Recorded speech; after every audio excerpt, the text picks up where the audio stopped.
Your father who's absent, who chose to abandon you, to abandon your siblings, to abandon your mom, to leave, that's not your fault. What is your fault is if you continue to stay in this state of victimhood.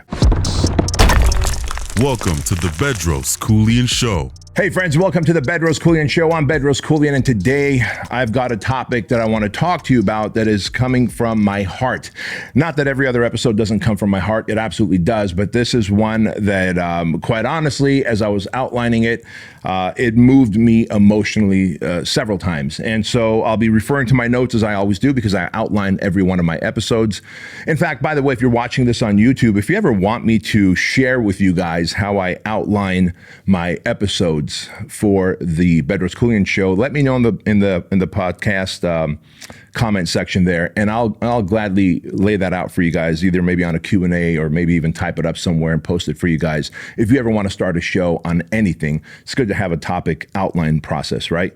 But today I want to talk to you guys about something that's really meaningful to me, because as I work with a lot of young men and fathers through the Squire Program, and as I work with a lot of men in the project, I get to experience some boys and some grown men who grew up fatherless. Now, the boys that come to the Squire Program who don't have a father in the house, typically the mom will find the Squire Program and will register for them, and then they'll reach out to us before that, and we'll assign that boy a mentor. It'll be typically a friend of mine, maybe from the special operations community, or a project graduate, someone that I know, someone that I like, someone that I trust, and someone whose values I admire, and someone who's very close to me. Will mentor that young man through the Squire Program, and typically now that young man will have a older big brother or mentor in his life.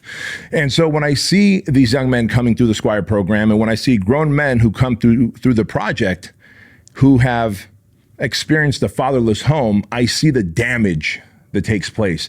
In fact, 23% of children out there have grown up in fatherless homes. And when you think about the other maybe 25, 30% on top of that. So when you really think about it, I would say 50% of young men grow up either fatherless or the father is absent, right? Your father is absent, meaning they're physically there, but they're emotionally disconnected and not pouring into you, not really mentoring you, not advising you. But I want to specifically talk to the young men who don't have fathers. And so let's get going. Here's what I've realized is that no matter what, you're going to grow up with a chip on your shoulder. I've seen that. I've had plenty of friends who grew up without fathers. They may have had stepdads come into their life. Maybe some of those stepdads were blessings and have really taken them on as their own and poured into them and looked after them. Or they've had stepdads come through their life where, only damaged them further, right? Not only did that young boy feel like, hey, my father, I don't know him, he's been out of my life. But now the stepfather or the stepfathers that have come through have treated me like garbage, like second-class citizen, have been abusive, and have scarred me up. And so I realize that you've had an unfair shake at life. But I also want to tell you something, man, and this is from the heart. I want to let you know that you can't let that circumstance end up hardening your heart towards the man that you're going to become. And I really want to stress that point. Now, a father has many great roles, especially a present father has many great roles. A present father's job is to teach you courage, to teach you strength, to teach you honor, to teach you mastery and skills, right? To teach you chivalry, to teach you right and wrong, a code, a core values. And while I'm not taking anything away from the moms, there are just certain things that a man can teach a young boy. That's just it. It is factory installed for a young boy to want to learn certain things from a man. And a man will teach that young boy in a way that only men can.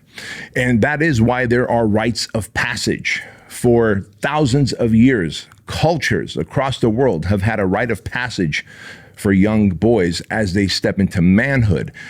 In fact, when you think about the word squire, hence the Squire program that we run, the young squire is literally being mentored by a knight who will end up teaching this young squire chivalry, honor, strength, core values, a code, mastery, right? So, but in the absence of that, you might find yourself in a place where you are depressed, that you're sad, that you feel like a victim.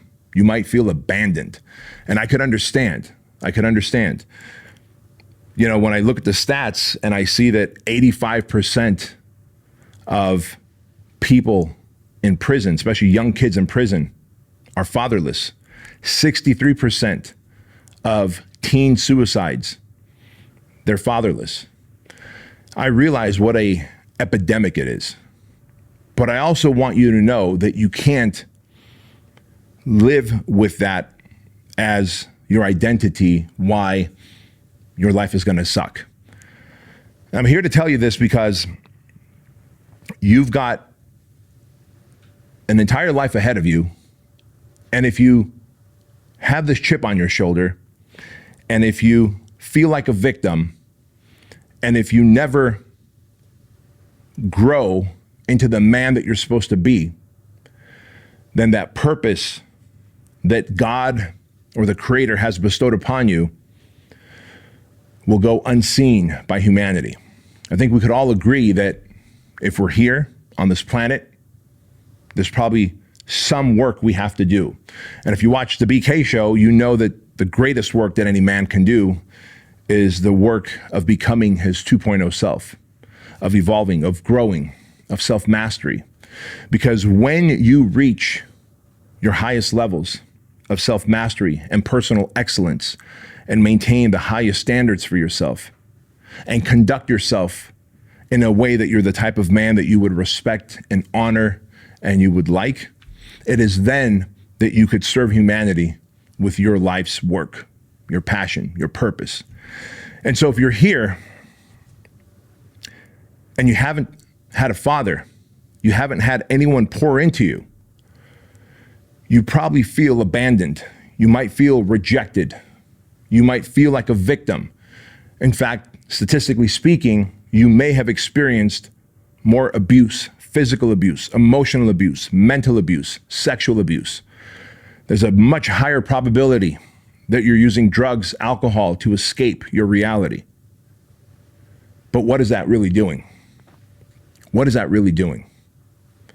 You're just stuck in this self-loathing state where you know that you're meant for more. You know greatness awaits you. You desire to help humanity. But until you break out of these vices, until you stop feeling like a victim, until you change your identity, you won't be able to serve humanity. You won't be able to have the money that you want, the meaning that you want, the marriage that you want, the health that you want, and that you deserve. So let's talk about that. Listen, guys, whatever happened between your mom and dad has nothing to do with you. Maybe your mom made a bad choice. Maybe it was a great choice and dad went down some weird rabbit hole of alcohol and drugs and ended up absent out of your life.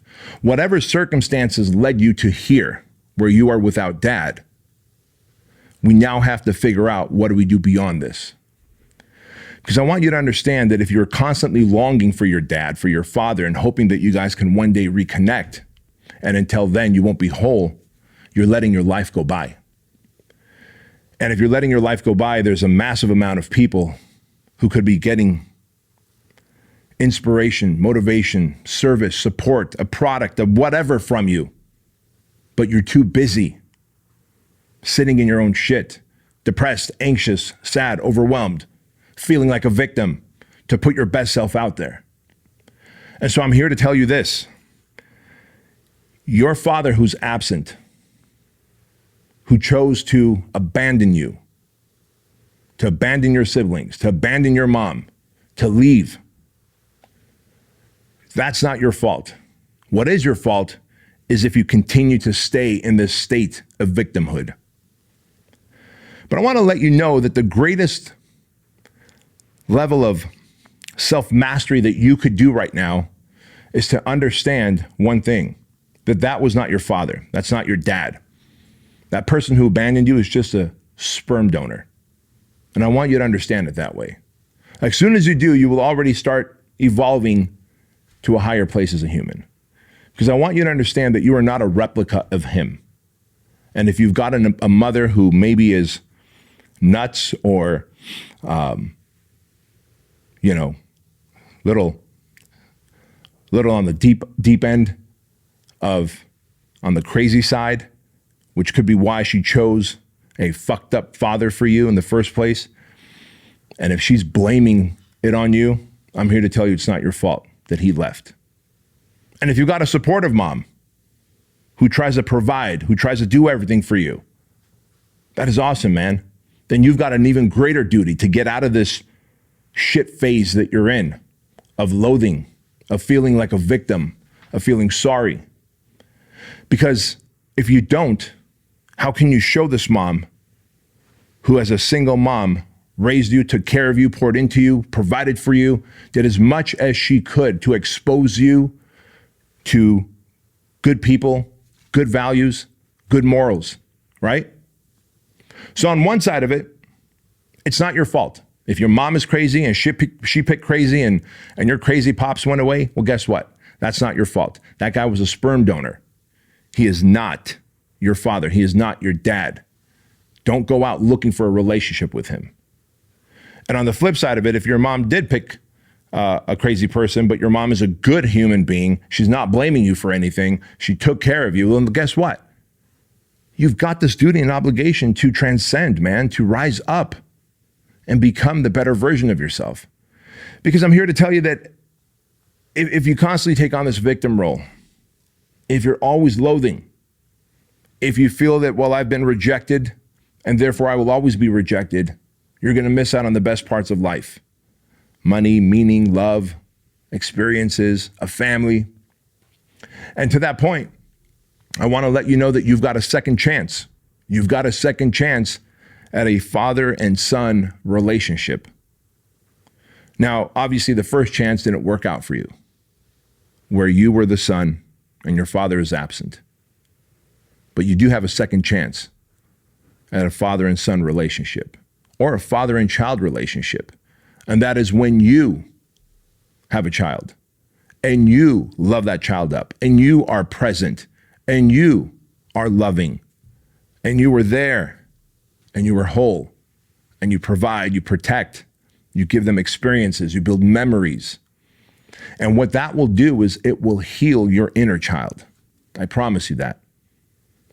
Whether your dad was absent physically or your dad was absent emotionally, when you have that second chance at a father and son relationship, you'll see a lot of healing take place. But you'll never put yourself in a place to have a healthy marriage, a healthy relationship, and children if you don't do the healing that you've got to do.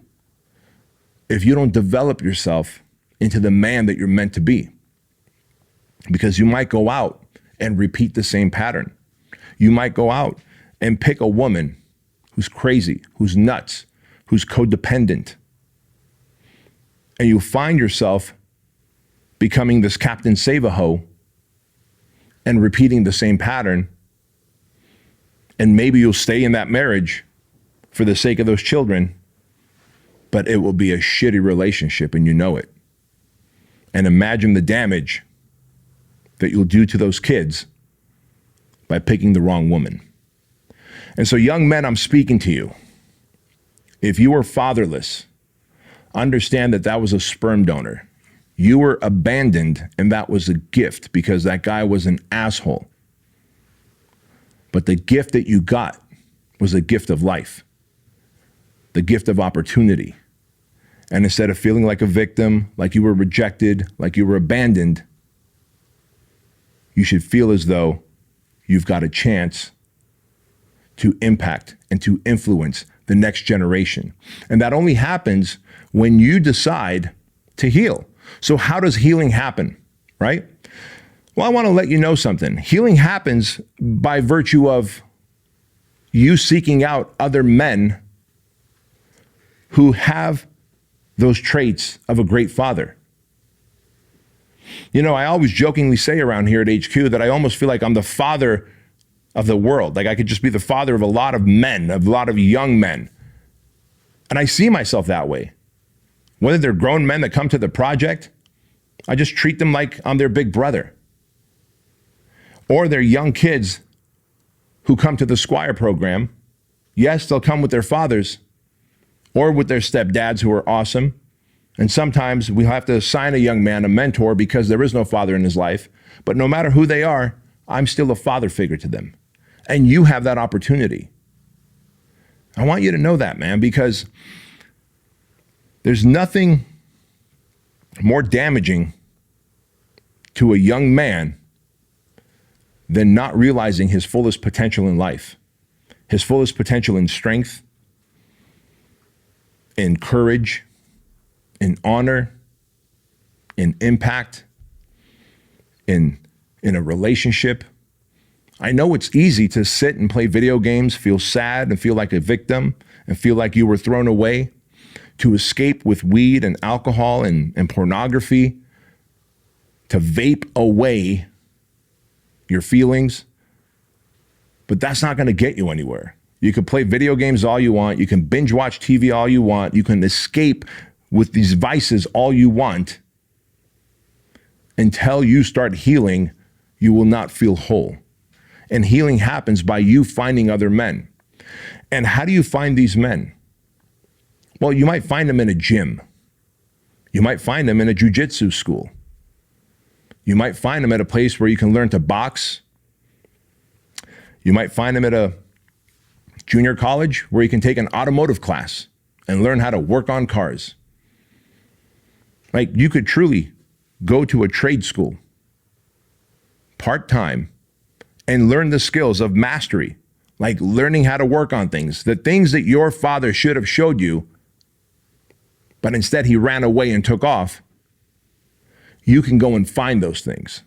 And when you do, each thing that you find and each man that you find who has a code, who has core values, who is honorable, who can teach you skills, who can fit into your life like a mentor, a big brother, a father, you'll find that that giant hole in your heart that was left there by your dad who abandoned you will start to heal. And that is a pretty fucking cool thing, man. And I want to let you know that sometimes you have to use this anger and this rage that you have. If you're angry and pissed off that you were abandoned and you feel rejected and you, your mom, your siblings, you guys had a hard time getting by on a single income household because that guy took off and didn't fulfill his responsibilities as a father, as a dad. Well, guess what? Use that anger, use that rage to become the best version of yourself, to become a man with so much honor, so much value, so many skills and traits that you can start serving other men, other young men who are currently in your position. In fact, I think it was the founder of Alcoholics Anonymous. He tried to stop drinking. His name was Bill something or other. I forget his name. But he tried to stop drinking for years, man. And he would stop for a period of time, and then he'd start drinking again. Then he'd stop for a period of time, then he'd start drinking again. And one day he just gave up. He told his wife, honey, I'm done. I am done trying to give up drinking. It seems like I'm just constantly meant to drink, and I'm an alcoholic, and I can't seem to stop drinking. But what I am going to do is go and help others and support them and mentor them and help them stop drinking. And he literally went to Skid Row and he started helping people who were homeless, winos. He started helping them, coaching them, mentoring them to stay off alcohol, to find a job, to get a place, to be an active member of society. And some 16 weeks went by, and his wife brought to his attention that this was the longest period of time that he had stopped drinking. So in the attempt of helping others quit drinking, the founder of Alcoholics Anonymous himself stopped drinking. And this is why they have sponsors at AA. When you decide that you're an alcoholic and you go to AA, the first thing they give you is a sponsor, a mentor. And it's not so that that guy can mentor you as much as it is for you to be a person that he can hold accountable. Because when we are having to hold someone accountable, just like when I teach this stuff on the show, I also learn. I reinforce the message for myself. Every single one of these episodes are just as valuable to me as they are for you. And so what you can do as a young man who was fatherless is to realize that fuck him, number one. Number two, use that anger and rage and channel it for good instead of for self-destruction, and become the best version of yourself. Go out and serve other young men, boys and girls clubs, right? There's so many different things that you can do. You can come out and help us at the Squire Program. Like, we're looking for junior instructors all the time. And if you don't have a father figure to go through the Squire Program with, just reach out to us.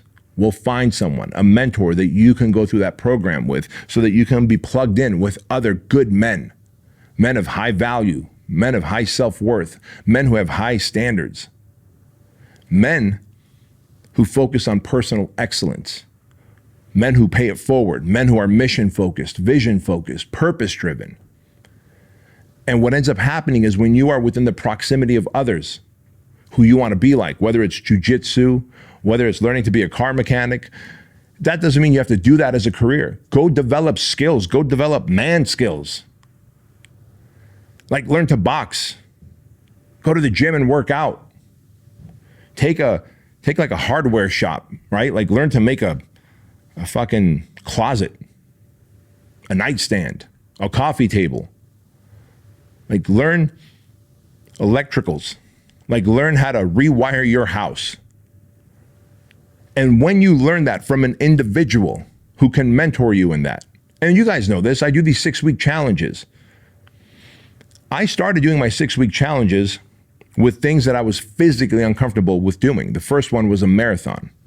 I trained for and ran a marathon in 6 weeks. And after doing that, I realized, man, I told myself that I'm just designed to lift weights, that I'm not designed to run long distance. Yet I did in just 6 weeks by hiring a coach and sticking to the plan and running and completing that marathon. And what that did for me is gave me the confidence in other areas of my life that I could do other things. That led to a jujitsu challenge, an MMA challenge. That led to salsa dancing and guitar lessons and rock climbing and surfing challenge. Like, there's a lot of things that you can do and learn from other men. You should go learn how to shoot a gun. There's instructors for that. You should go learn how to use a bow. You should go learn how to knife fight. In fact, one of the coolest things my son and I did a couple years ago is we went to Wichita Falls, Texas, and there's a gentleman out there named Harley Elmore. And Harley was referred to me by a friend of mine, Dom Rosso, who's a former SEAL Team 6 guy. And Dom sells these awesome, beautiful fixed blade knives, as does Harley. But I said, hey, Dom, I've got a couple of your knives. I love them. And I bought the trainer knives, like these aluminum versions of them as well. But I really would love to go to a real world tactical training place to learn knife fighting from people that you guys in special operations learn from. Where would me and my son go to have that experience? He's like, I got the guy for you. His name is Harley Elmore. Let me text him. And he made that introduction, and off I went. My son and I had such a great time for 2 days learning to knife fight, being around other men who have a skill that we at that time did not have. And 2 whole days, man, it was so much fun. and there's memories, there's experiences, the travel factor.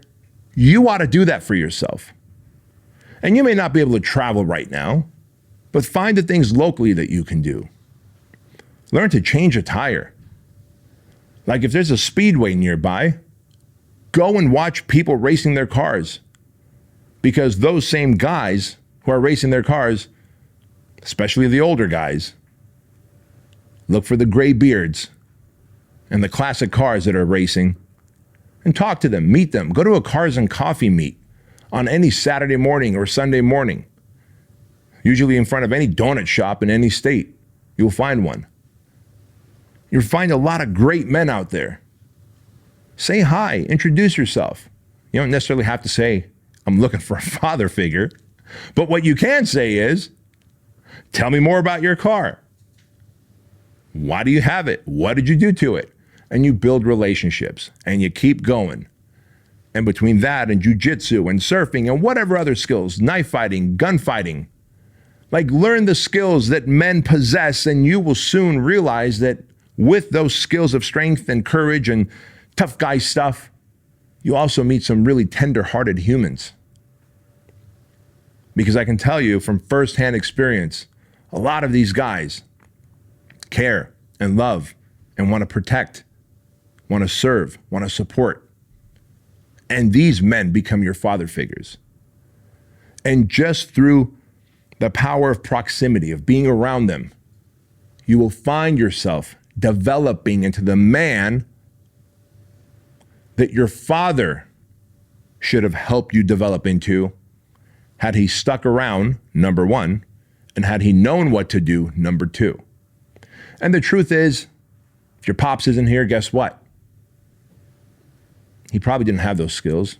He probably didn't have those traits. He probably had a fucked up childhood. And I'm not trying to absolve him from taking off, but I'm saying you're probably better off having an absent father than some addict who's abusive to you, to your siblings, to your mom, whether mentally, emotionally, physically. And so consider this a gift, man. You are not a victim. Fuck the sperm donor. But what a gift that you're alive. Find the fathers in your life who can teach you the skills, the traits, the code of man. And I want to help you by doing that. If you ever get the chance to come any of my events, whether it's Project or Squire Program or Misogi, the next time I have Bedros Keuilian live, sign up for it. Come to it. Let's spend time together. I'll put you in proximity with other good men. But I want to let you know right now that there's nothing wrong with you other than the false identity that you've taken on by feeling like you're a reject, or that you're unlovable, or that you're a victim. You're none of that. You're a fucking savage human being. And the greatest revenge you can give to that sperm donor is a revenge of success. Because success truly is the greatest revenge, man. Right? Happiness is the greatest revenge. Fulfillment, living your life's purpose, those are all the greatest revenge. Moping around, feeling like a victim, over drinking, over smoking, overstimulating with bullshit stuff just to escape your reality because you're sad, serves no one, not you, not your mom, not your siblings. And this is your chance for you to flip the switch, to become that role model. And so I want to leave you with two specific books that I think you ought to read. If you're a young man and you don't have a father figure in your life and you're ready to change and transform into the man, the formidable man that you're meant to be. Book number one is by my dear friend Jack Donovan, The Way of Men. Buy that book, the audiobook or physical book, The Way of Men by Jack Donovan. Buy it and read it. Book number two is Wild at Heart by John Eldridge. Another amazing book, specifically written for you on how to father yourself, how to mentor yourself. But I want you to understand, guys, just because dad's not in the picture does not mean that you're not going to become a man of impact, of influence, of inspiration, of great income, of legacy. You deserve all of those things, but it's not going to be handed to you. Develop yourself into the man you're meant to be. And you do that through self-mastery. You go back and you watch the past episodes of the Bedros Keuilian Show. It is literally a playbook to becoming the 2.0 version of yourself, the highest level version of yourself, the self that breaks through limiting beliefs, the self that overcomes any adversity that life can throw at you. And when you watch all the back episodes or you listen to the back episodes of the BK Show and you surround yourself with mentors who can play a father figure in your life, you constantly do the things that a good man does. You will become a good man who will then have a second chance at a parent and child, a father and child, a father and son relationship. This time you'll be the father, and you will do it the right way. Guys, thank you so much for watching and listening to this episode of the Bedros Keuilian Show. Always remember that average is the enemy, that success is your responsibility, and change can take place in an instant if you are willing to flip the switch. I'll see you next time.